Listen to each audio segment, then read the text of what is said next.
Guys, welcome to my channel. तो आज हम करने वाले हैं क्लास 9 का जो चैप्टर नंबर 2 है, the cell building block of life. तो उसका पार्ट 3 करेंगे। हमने इसके पार्ट 1 पार्ट 2 कवर कर लिए थे।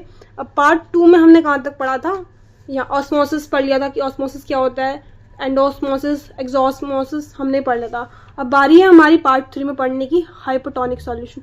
हाइपोटोनिक सॉल्यूशंस में क्या होता है अब तो मैं बताती हूँ।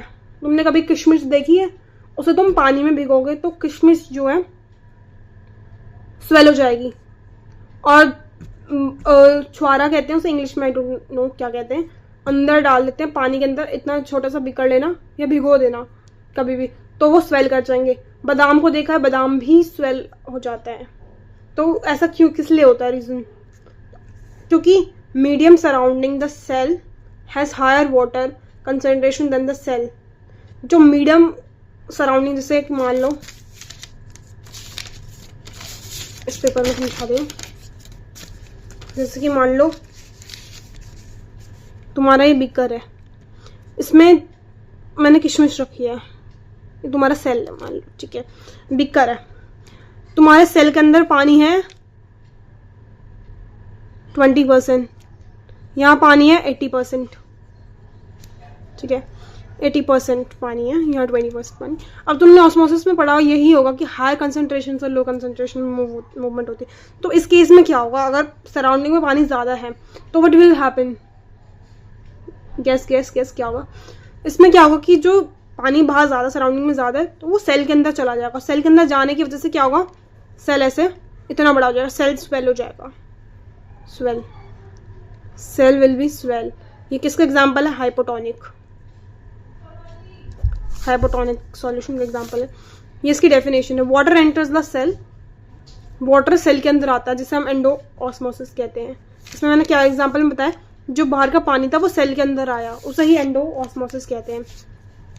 अब इसमें हाइपोटोनिक एनिमल सेल और प्लांट सेल दोनों का लिखा हुआ है मैंने, तो पहले एनिमल सेल का देख लेते हैं। एनिमल सेल में क्या होता है, स्वेल हो जाता है and burst become rigid, cell wall absent.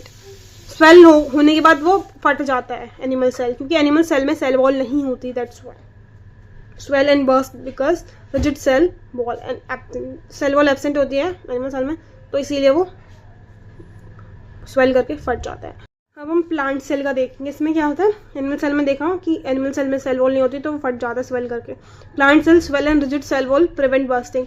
इसमें स्वेल तो होता है बट बर्स्ट नहीं होता because of cell wall. Plant cell में तुम्हें पता है सेल वॉल होती है, एनिमल में नहीं होती, इतना याद रखना।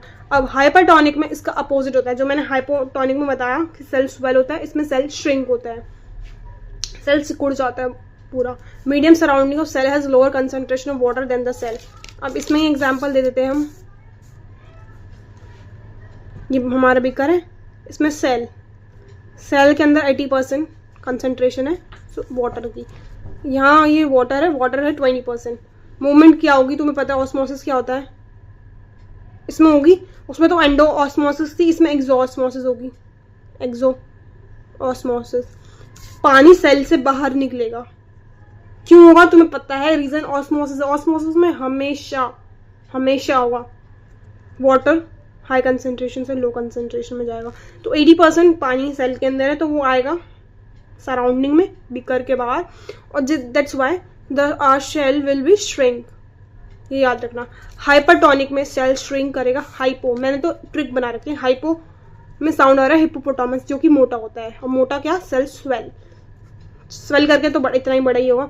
और श्रिंक से सिकुड़ जाना, तो हाइपरटोनिक श्रिंक करेगा और हाइपोटोनिक स्वेल करेगा। इसमें भी मैंने प्लांट और एनिमल सेल के कुछ लिख रखे हैं, वो देख लेते हैं कैसे होगा। Plant cell, cells do not shrink. Plant cell में सेल जो है श्रिंक नहीं करता साइज, बिकॉज दे। अब क्यों सेल श्रिंक क्यों नहीं करता, उसका रीजन ये है because of cell wall, rigid cell wall maintain. Cell wall क्या करते हैं, शेप मेंटेन करके रखती है। The inner content of the cell shrink as the cell membrane pulls away from the cell wall. Inner content जो है cell wall के अंदर सेल मेम्ब्रेन होती है, जो कि वो श्रिंक कर जाती है।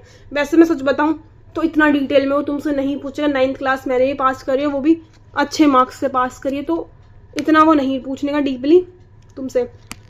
मेन वो यही पूछेगा कि हाइपोटोनिक सॉल्यूशन क्या होता है, उसका डायग्राम बना के आ जाना और डेफिनेशन लिख के आ जाना, दैट्स इट। इससे ज़्यादा वो नहीं पूछेगा कुछ भी।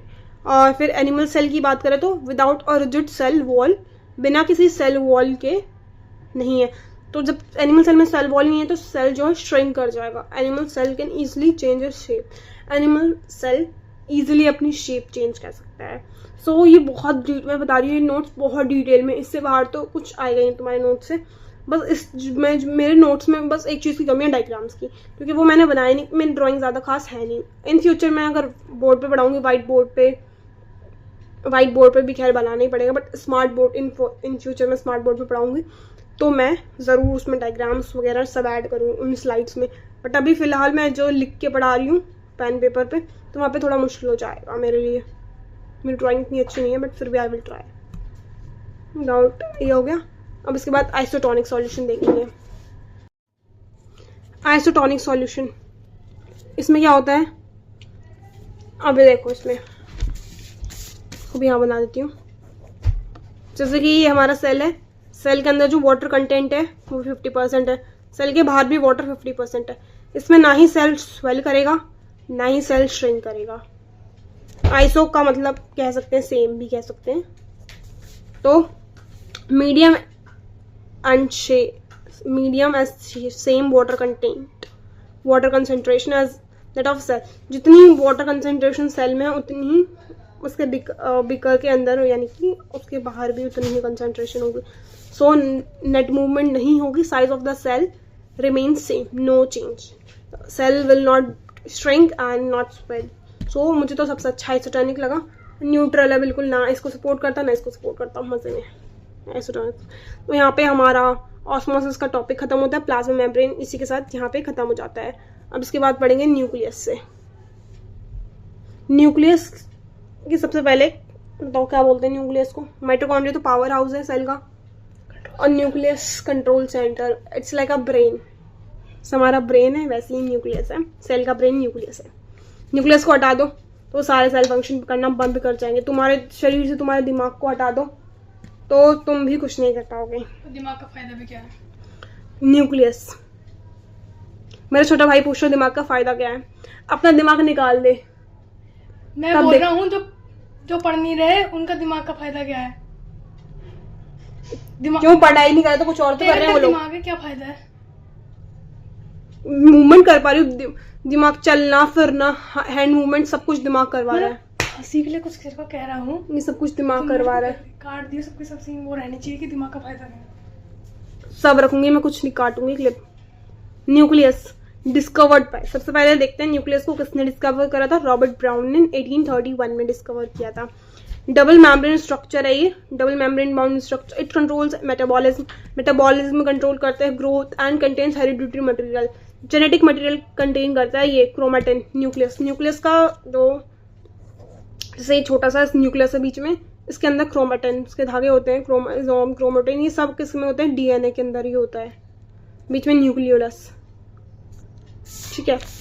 Nuclear membrane double layer covering है जिसने न्यूक्लियर को कवर करा हुआ है। मॉलिक्यूलर पोर्स, मॉलिक्यूलर कह रही हूँ of course, nuclear pores, nuclear membrane. तो न्यूक्लियर पोर्स क्या है? Nuclear membrane has pores. Nuclear membrane में कुछ पोर्स इस तरीके छोटे छोटे pores that allow the transfer of material. जो न्यूक्लियर पोर्स हैं वो अलाउ करते हैं मटीरियल्स को between the nucleus and the cytoplasm. Nuclear pores, अब देखो ये बाउंड्री है, इस बाउंड्री में बिल्कुल भी आने पास इधर उधर आने की जगह नहीं है, अंदर से बाहर आने की जगह नहीं, तो कैसे ही कुछ होगा, मटेरियल्स कैसे पास करेंगे। तो just because of nuclear pores allow करता है, nuclear membrane has pores that allow the transfer of materials nucleus के अंदर से साइटोप्लाज्म से अगर कोई सम चीज अंदर आनी है वो कैसे आएगा? बिकॉज ऑफ न्यूक्लियर पोर्स की वजह से।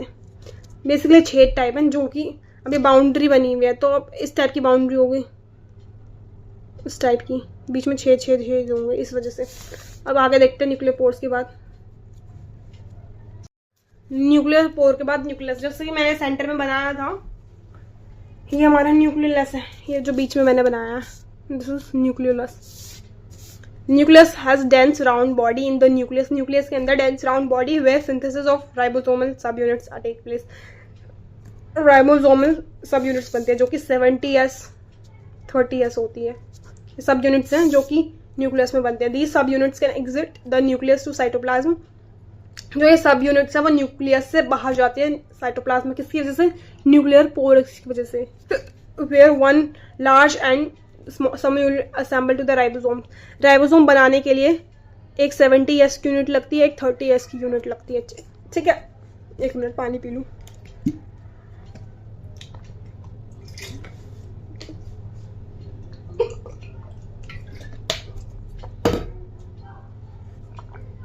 हिचकी आ गई थी। फिर अभी हम देखेंगे एग्जाम्पल प्रोकैरियोट और यूकैरियोटिक सेल का। अभी न्यूक्लियस तक खत्म कर देते हैं, उसके बाद और भी ऑर्गेनेल्स हैं वो पढ़ेंगे। इस चैप्टर के पूरे 5 पार्ट्स आएंगे। थोड़ा चैप्टर लेंदी है, जैसे फर्स्ट चैप्टर था तुम्हारे 2 पार्ट्स में कंप्लीट हो गया था, क्योंकि वो बहुत शॉर्ट चैप्टर था, उससे ज़्यादा एग्जाम में क्वेश्चन आएंगे भी नहीं, बिकॉज वो बेसिक है। ओके, सो यहाँ से जो मेन चैप्टर है तुम्हारा चैप्टर नंबर 2 से स्टार्ट है। तो अब देखते हैं प्रोकैरियोटिक सेल। प्रोकैरियोटिक सेल से तुम सबसे पहले याद होगा प्रोकैरियोटिक, यूकैरियोटिक। यू मतलब नया, प्रो मतलब पुराना। हमारी जो मैम, जब मैं 9th में थी तो मेरी मैम ने ऐसे ही याद करवाया था। प्रोकैरियोटिक मतलब पुराना सेल जिसमें राइबोसोम नहीं, राइबोसोम कह रही, न्यूक्लियस नहीं होगा, बिखरा होगा पूरे सेल में। और यूकैरियोटिक में न्यूक्लियस होगा।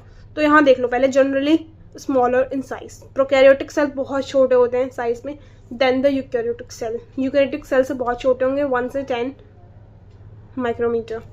मेम्ब्रेन बाउंड ऑर्गेनिज्म एक्सपेंड, जितने भी मेम्ब्रेन बाउंड ऑर्गेनिज्म है वो सब एब्सेंट होंगे, मतलब इनमें मेम्ब्रेन्स नहीं होंगे, बिना मेम्ब्रेन के होंगे इसमें स्ट्रक्चर्स।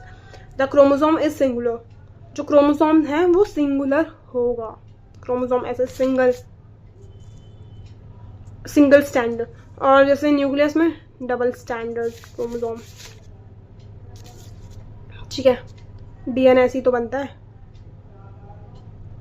तो ये वाला यूकैरियोट में पाया जाता है, सिंगल स्ट्रैंड इसमें प्रोकैरियोटिक में पाया जाएगा। The nuclear region is not very well defined.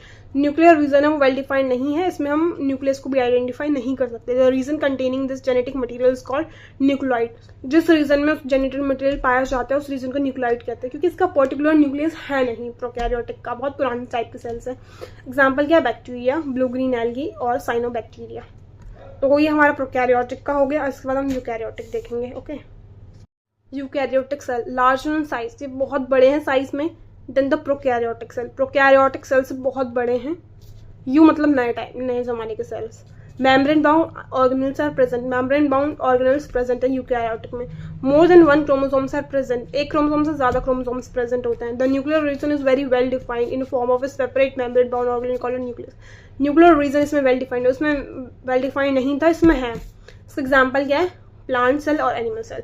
तो मेरे ख्याल से इस वीडियो को यहीं तक रखते हैं, आगे पढ़ेंगे हम एंडोप्लाज्मिक रेटिक्यूलम से नेक्स्ट पार्ट में। सो मिलते हैं नेक्स्ट वीडियो में, के लिए तब तक के लिए bye bye, take care. Video को लाइक, कमेंट, शेयर और सब्सक्राइब करना। Bye bye.